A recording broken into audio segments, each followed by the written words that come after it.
It's not about motivation. Winners need discipline. Wake up and win today. Discipline comes from within. Boxing King Media in association with Boxraw. Delighted to be joined by Eddie Hearn all the way from Las Vegas. It's Las Vegas, but I feel like it should be renamed Essex because the whole of Essex is in town. It is. There's about, I don't know, 300 or 400 people from Essex come over as well to watch. Obviously, you got Johnny Fisher, you got Jimmy Sains, you got George Liddard, and Conor Benn, I guess, is also an Essex boy. So yeah, it's going to be lively and a unique show in Las Vegas. Obviously, 2:30 p.m. main event. I think the show starts at 10 a.m. in the morning, to make sure that it's prime time back for the UK. So looking forward to it. I'm just trying to double check with our statisticians, but I believe it's the first time we've ever headlined a fight in Las Vegas with a Brit. So congratulations to Conor Benn. If you can think of any, I don't know any others that have, but yeah. Well, if they say they have, you could just say the first one to do it at 2:30 p.m. as well.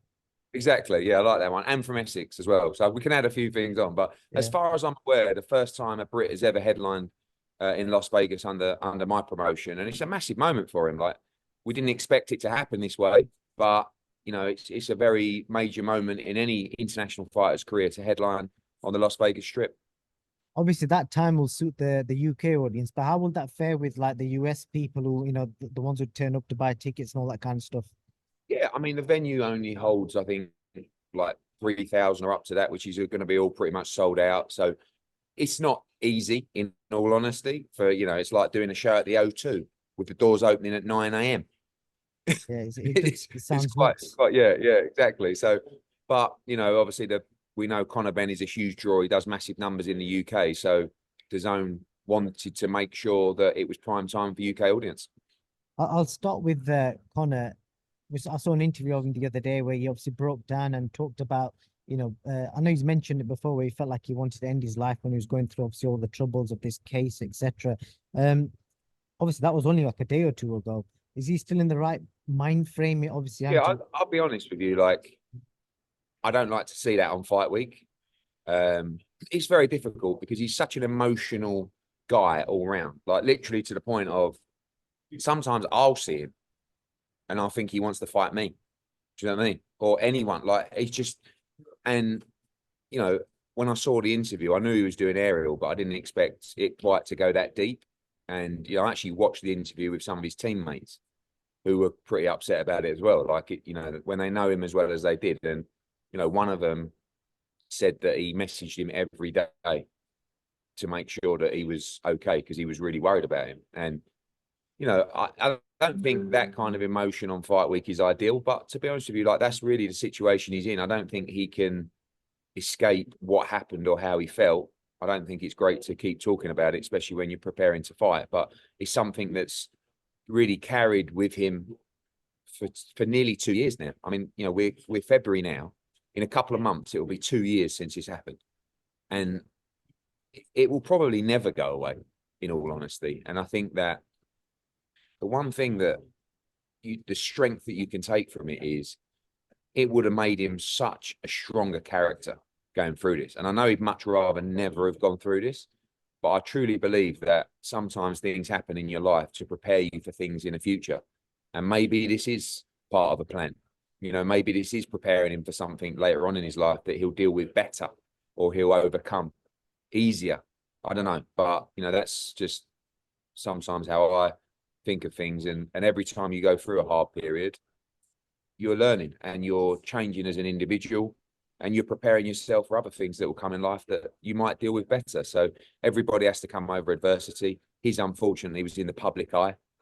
He's had a huge amount of abuse, and people will say, well, tough, you know, like, but when he's innocent, and we believe wholeheartedly he is, it's very difficult to take that abuse when you know you've done nothing wrong. But people will always have these opinions. People will say, he did do something wrong, he did, you know, but we know him and we are 100% convinced he didn't. And if that's correct, imagine the time he's had. When just touching on that, I won't go into too much detail, but when will it all become public where everyone will know exactly what he feels his defense is. Because at the minute, it's just all rumors and theories, etc. People are saying it's this and it's that, but nobody actually knows for a fact what his defense is. So whilst there's cases going on, you really can't share the info around that case. Like, it would put him in such a terrible position as well. He won his case with WBC, won his case with UKAD and the British Boxing Board of Control. They've appealed. Finally, we've got a date for February where that appeal will take place. And after that, when he wins that appeal, we believe, well, it's a must. He can just resume and start his career again in the UK. So after that, then it'll be down to UKAD, the board, Conor Benn, what they want to release. And, I think Conor Benn would love to talk about the reasons why. You've seen a lot of them, to be honest with you. If you go to people like Matt Lawton's articles in the Times, there's a lot of information from his team about the reasons why, he believes he's innocent. So will he go and sit down and talk for 4 or 5 days about every part of the defence? Maybe. Will UKAD or the board say, that's it, no more discussions? Maybe. I don't know how it's going to play out. But for us, all he can keep doing is winning his cases. And, the next one will come later this month. Is there any risk if he wins this case, the boxing board could still turn around and say, well, we're still not going to license you because in our opinion, you never went through our process, etc. Is there any risk of that happening? Oh, well, he's going through the process. I mean, that's the whole point, is that he didn't have to go through the UKAD and British Boxing Board of Control process. The reason that he's doing it is to get his license back in the UK and to make sure that he's not suspended anywhere. And once he won his case and his suspension was lifted, it means that he can fight anywhere in the world. But ironically, not with the British Boxing Board of Control, which is bizarre. But the reason he's going through this process is to clear his name. And he could have, honestly, he could have just stayed in America, gone, I'm not dealing with UKAD, I'm just going to fight in America. But he wants to, and we need him in the UK. I saw an interview today, can't remember who it was from. Someone said, we need Conor Benn for British boxing. At some point, nearly 2 years on, he is going to be back in the UK, and British boxing needs Conor Benn because we've got a lot of big fight nights. We've got a lot of international names or UK names who are emigrating, if you like, to other parts of the world for massive opportunities and big money, all of which I think they're doing the correct thing. But we must maintain big fight nights in the UK. And when you look at the big names in British boxing, outside of AJ and Tyson Fury, Conor Benn is the guy. He's the one who's right up there. So he can fill stadiums and arenas with fights with Eubank, Brook, Smith, like so many international names. And, you will see that. You will see him back filling stadiums. And hopefully we're on the verge of drawing a line through descent. Obviously, you name dropped a lot of big names for Conor in the build up to this fight. And obviously, we've got Peter Dobson. I've seen Ryan Garcia has been looking for an opponent. Could that be a potential fight? Because I spoke to Ryan. We just had a very brief message, and he said to me, "Cool, we could do that fight at the O2 in London." And I just started salivating. I mean, listen, Conor Benn against Ryan Garcia in Las Vegas, Conor Benn against Ryan Garcia at Spurs at the O2, massive fights. Obviously, I don't think Ryan would have a problem going up to 147. A lot of these guys love the thought of fighting internationally. I mean, you've seen the rumours potentially about Gervonta Davis fighting in the UK, fight Conor Benn, fight Joe Cordina. I don't know who he's thinking about fighting, but yeah, for Ryan Garcia, he's talked about fighting in Australia. I'm sure he'd love to fight in London, but I think we're all mentioning big names for Conor Benn, but we just got to make it happen. And the only delay in making it happen is where that fight will be. Because if he fights in the UK next, obviously we know we've got 4 or 5 opponents we can lock in straight away. If he fights in America, it is a different model. It's a different kind of fight. It's a different kind of deal. So we'll just have to see, obviously get the victory on Saturday and see what plays out in the next couple of weeks with the appeal. Come Saturday night, will you guys look at what's happening on the Sky show or will you just go with your set time? We just go with our set time. We're going to be, I think, 10:30 ring walks. I hope that, I don't know if you noticed in Belfast, but our main event was at like 9:30, something like that. We're really trying to make an effort to have earlier UK start times. Sometimes we want to put so many fights on the card that we're sitting there and it's 10:45 or 11 o'clock and we're just doing the ring walks. It's too late. So we saw the success of not just the comments online, but also the viewing figures saying, oh, this is so great that 10 o'clock, 10:15, we're over, rather than coming on for midnight. So I guess Boxer will go around 10 p.m. or a little bit earlier. And if they do, perfect, because I think the fight will be over just as Conor Benn's first bell's going. So, but we've got our set start time, and I don't think it's it's a really good domestic fight. I don't think it's the kind of fight that, it's not Fury Usyk or AJ Ngannou that we're kind of waiting to see. So yeah, we'll ring walk at 10:30 p.m. What's the latest on Jack Catterall? I know you said the zone are kind of out the running to stage his fight with Taylor. Obviously, you still promote Jack, so is he definitely fighting Josh Taylor next? If so, where do you think that's going to end up being? I've left that with Sam, really. Okay. I mean, it's a good fight. I think it's the fight to make for both of them. DAZN didn't feel like it was a pay-per-view fight, so they chose not to do it. But we don't want to take that opportunity away from Jack. So I said to Sam, if someone is prepared to do that fight on pay-per-view, then let's go and do it. So Sam is in talks, I believe, with Sky to try and put that fight on pay-per-view. And if they get it on, like, fantastic. And, we'll be behind him to get the win and then come back and hopefully challenge for the world title with us. I saw somebody dig up an old interview of yours and basically kind of suggesting these were the kind of fights he promised would be on the zone, not pay-per-view. So over to you to kind of react to just that. time, really. I mean, some of those interviews, I guess that was 3 years ago, something like that too. I think prices change, markets change, Saudi come in, prices go up, people want it on pay-per-view, people want this. A little bit harder to sell tickets in the UK. So it's just comes down to numbers, really. I would have liked to have done the fight, but the problem is as well, when we've got 3 or 4 other fights that we're planning, and they've got to, the Taylor Camerons of this world, the Wood Warringtons, all these kind of nights, they're all non-pay-per-view as well, and there's only so many of them you can do. And yeah, it was just a decision that, the only way those numbers could be reached was to do it on pay-per-view, and they just felt that, with the time between the fights and really, to be honest with you, more the amount of pay-per-views at the moment. You've got Fury Usyk pay-per-view landing on February the 17th. You've got AJ Ngannou pay-per-view landing a few weeks later. Like, we don't want to keep going to the market and just asking them to pay above the subscription. So it was just a business decision made by DAZN. Just seen Sky announce in the last hour or so that they'll also be broadcasting Fury Usyk. Do you want to tell us how that's come about? Because obviously to fans, it seemed like the zone. No, I mean, firstly, the fight is exclusively live on DAZN in every territory around the world, which we are unbelievably delighted with, because we don't have a fighter in the main event. So that's quite unique. But you saw the last card as well being exclusively live on DAZN worldwide. But His Excellency basically wanted this to go on all platforms.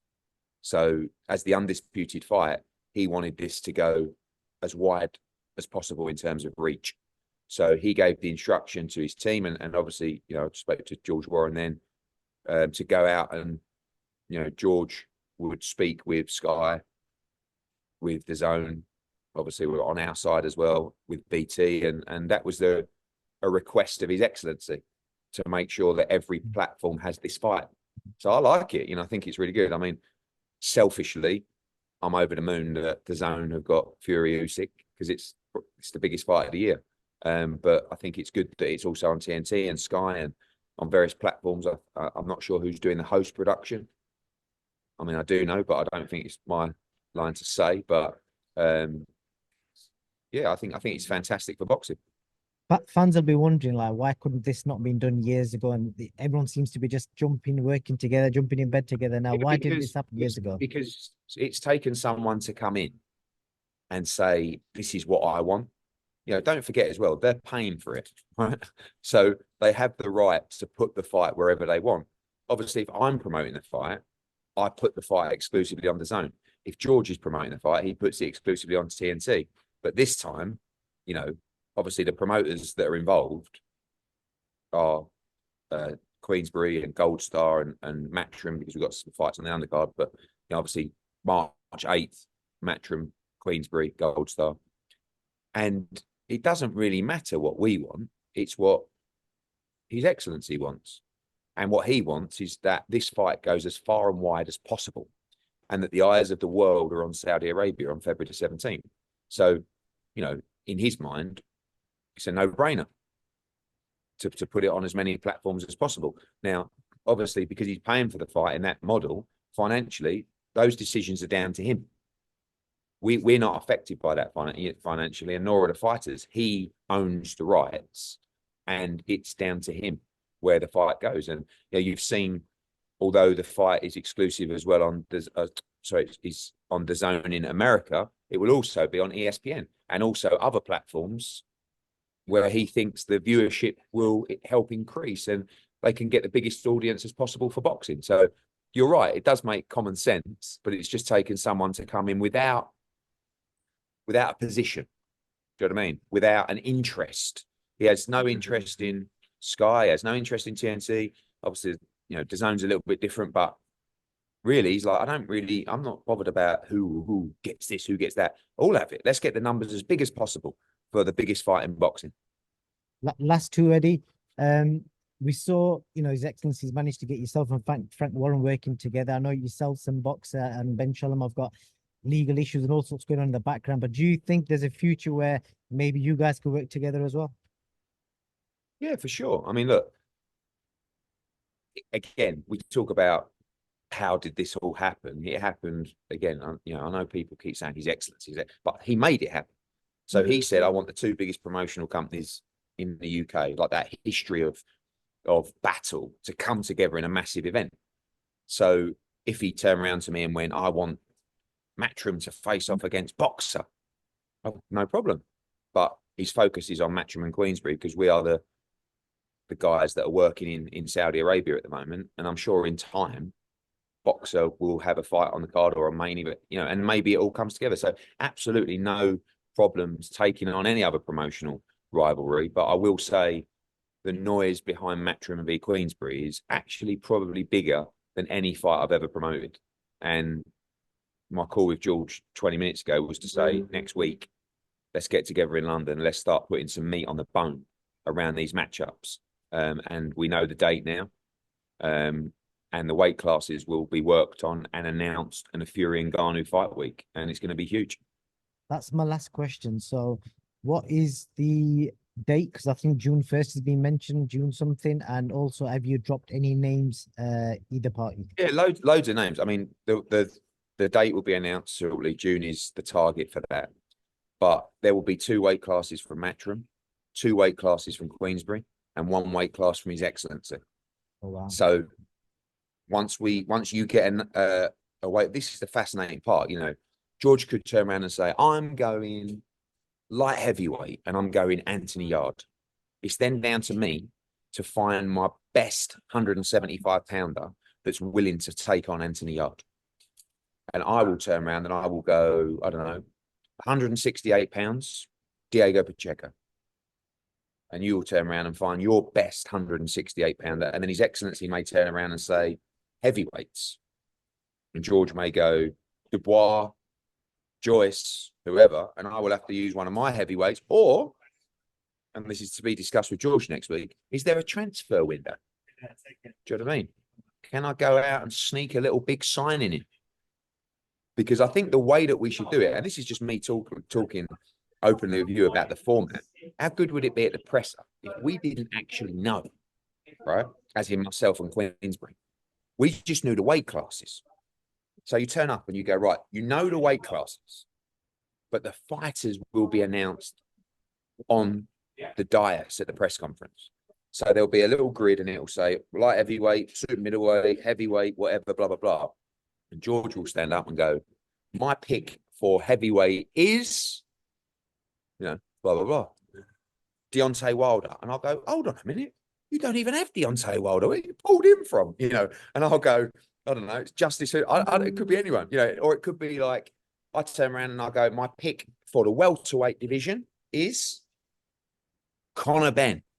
And he turns around and he goes, well, my pick is Terence Crawford. And I go, hey, what? He's not even a Queensberry fighter. So we've just like, it's going to be, don't forget, we're desperate to win.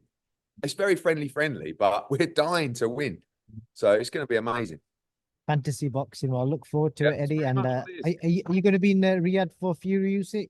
Yes, I'll be there. Obviously, we've got Jai Patai, we've got Cordina on the card, and I want to watch, obviously, an unbelievable fight, Feb 17. Well, I'll see you then. Thank you for your time and all the best Saturday night. Cheers, mate. See you Thank soon. you. Thank you. Listen, I got a question for you. Where can discipline take you? Discipline points you towards your goals.